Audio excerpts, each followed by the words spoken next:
នបងលេងបងទៅតើបានទេបងពិនជាអាក្រមចំពោះអូនណាមីមេ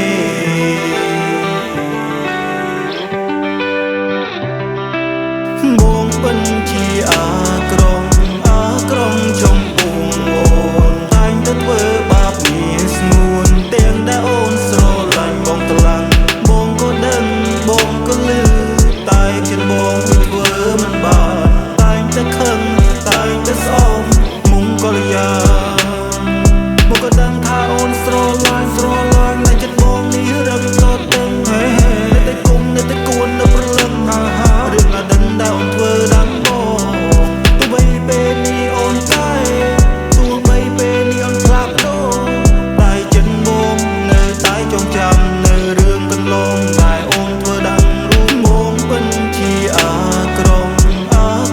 ចំពោះអូនតែងតែធ្វើបាបមានស្ងួនទាំងដែលអូនស្រឡាញ់បងត្រឡាំងបងក៏ដឹងបងក៏លឺតែចិត្តបងធ្វើមិនបានតែងតែខឹងតែងតែស្អប់មុំក៏លយ៉ាសុំទោសដែលបងមិនអាចបងភ្លេចរឿងអាដិនមួយនោះបានវេលាចុងក្រោយបងចង់ឲ្យអូនបានសុខសាន្តចាកចេញពីបងទៅព្រោះបងលែងមានអារម្មណ៍ទៀតហើយបងពិនជាអាក្រម